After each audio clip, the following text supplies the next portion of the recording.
Bueno, hoy vamos a hablar de algunos conceptos que nos van a servir para poder intervenir en la resolución de conflictos familiares y que tienen que ver con los tipos de familia. Es decir, clasificar algunas clasificaciones nos pueden servir para poder intervenir de manera más efectiva a la hora de resolver conflictos de familia. Entonces, de acuerdo con Virginia Satir, las familias pueden clasificarse en dos tipos, en dos grandes tipos: nutridoras y conflictivas. Parafraseando, podríamos decir que las familias pueden clasificarse en funcionales o disfuncionales, o funcionales y tóxicas, y los parámetros para diagnosticarlas son 4: la autoestima, la comunicación, las normas familiares y la relación con el entorno. Hoy vamos a desarrollar entonces dos de estos aspectos, dos de estos parámetros, que tienen que ver, como dije, con la autoestima y con la comunicación. Bueno, si bien el concepto de autoestima no es un concepto fijo porque depende de varios factores que pueden ayudar a consolidarla o a disminuirla, en líneas generales podemos decir que el nivel de autoestima que tenemos de adultos depende mucho de si nuestros progenitores nos ayudaron de niños a confiar en nosotros mismos o no. Recordemos que, ¿qué es la autoestima? La autoestima es confianza en uno mismo, es cómo nos vemos a nosotros. Y si bien no hay una edad para trabajar en mejorar la autoestima, lo cierto es que la autoestima se va desarrollando y en etapas tempranas depende de, podríamos decir, 3 espejos, y uno de esos espejos es el de los padres. Cuando alguien significativo nos dice con convicción que cree en nosotros, entonces empezamos a confiar en nosotros. De la misma manera que si solamente nos hacen resaltar las deficiencias, entonces eso hace que la persona, digamos, abone su visión empequeñecida de sí mismo. Y esa es la gran diferencia entre las familias nutridoras y las familias disfuncionales, porque en una familia nutridora el espejo de los padres refuerza la convicción y la creencia en nosotros mismos. Por supuesto, sin estridencias ni grandilocuencias, porque eso daría lugar a otro tipo de trastornos, ¿no? Pero la confianza que los padres depositan en sus hijos, el acompañamiento, las palabras de apoyo, son fundamentales para generar autoestima. Los padres son quienes deberían creer en sus hijos cuando otros no creen en ellos. Sin embargo, no haber tenido padres nutridores de una autoestima sólida no significa que eso sea un karma ni algo que no se pueda superar, porque la autoestima puede fortalecerse y desarrollarse en cualquier edad y bajo cualquier circunstancia, porque la sensación de valer poco es algo aprendido, no es genético, no es innato, puede ser desaprendida, nunca es tarde.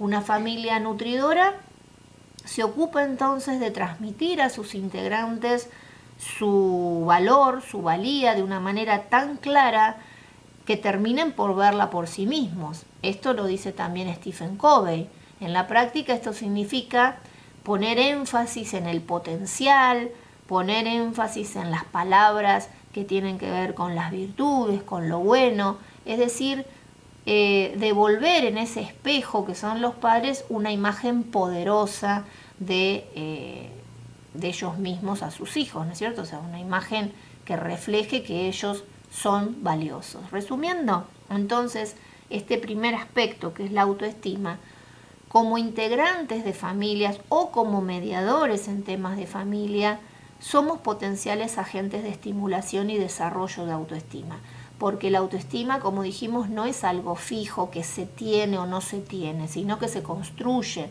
y se construye en diferentes momentos de la vida, y nos permite entender la manera en que una persona se relaciona con otra, cómo aborda los conflictos, porque no es lo mismo una persona que cree en sí misma que una persona que tiene serias fallas de autoestima. Y además nos permite a nosotros, como operadores de resolución de conflictos, aplicar herramientas específicas como son las herramientas de la legitimación, de connotación positiva, todo esto de acuerdo con el modelo de la narrativa circular, o también la técnica del empoderamiento de acuerdo con el modelo transformador, y por supuesto la generación de confianza, que siempre involucra 3 aspectos. Desde el punto de vista del mediador, confianza en que este otro va a poder desarrollar la suficiente autoestima como para abordar el conflicto del que se trate, para solucionarlo y encontrar el mejor camino. También confianza en uno mismo como agente de resolución de conflictos, y por supuesto confianza en el proceso, porque si no tenemos confianza en que la mediación es un canal adecuado para ayudar a la gente a resolver ciertos temas y ciertos conflictos dentro de la familia, directamente, bueno, no tendríamos que llevarla adelante. El otro aspecto del que les quería hablar hoy es con respecto a la comunicación.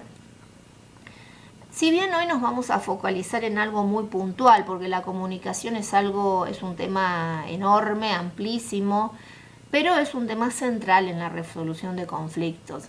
Y a través de la comunicación también se influye en la autoestima. Es un factor determinante para evaluar si estamos frente a una familia nutridora o no. Frente a esto, Gregory Bateson, psicólogo y antropólogo norteamericano, desarrolló una teoría comunicacional que él llamó de doble vínculo, que le sirvió para relacionar la comunicación con la esquizofrenia.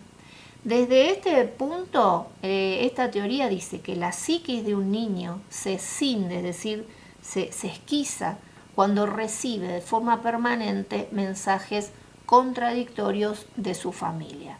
Sin embargo, no necesariamente todas las personas sometidas a un doble vínculo comunicacional desarrollan esquizofrenia, pero sí desarrollan otro tipo de sintomatologías que, como ya dije, afectan a la autoestima, a la manera de relacionarse con los otros en la edad adulta, en definitiva, afectan la sanidad mental, y por este motivo es una de las teorías que mejor nos sirven para establecer si estamos frente a una familia nutridora o a una familia disfuncional. ¿Cuándo ocurre el doble vínculo? Bueno, el doble vínculo ocurre cuando advertimos estos 7 elementos que les voy a detallar. El primero, existen 2 partes, víctima y victimario. El segundo, la víctima tiene un intenso y vital vínculo para su supervivencia con el victimario, por ejemplo, madre e hijo. En tercer lugar, el victimario tiene poder para aplicar castigos a la víctima. En cuarto lugar, el victimario envía mensajes contradictorios que ponen a la víctima en una trampa. ¿Por qué? Porque por un lado emite una orden primaria bajo amenaza de castigo, y por la otra emite una orden secundaria, posiblemente en formato metamensaje, contradictoria con la orden primaria, también bajo amenaza de castigo.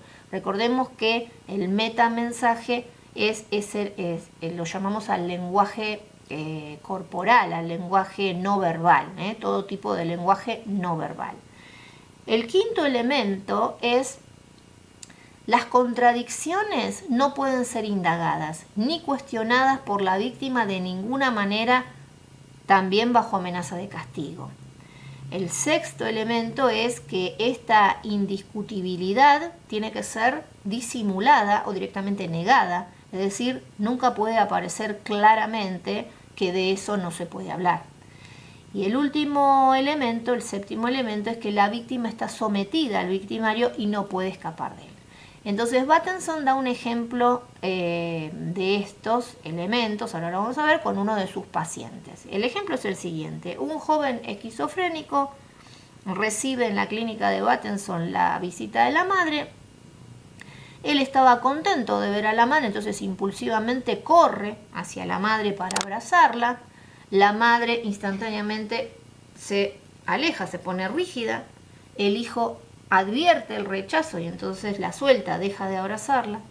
La madre pregunta: ¿qué te pasa? ¿No me querés más? El hijo, ante ese comentario, se avergüenza, baja la cabeza.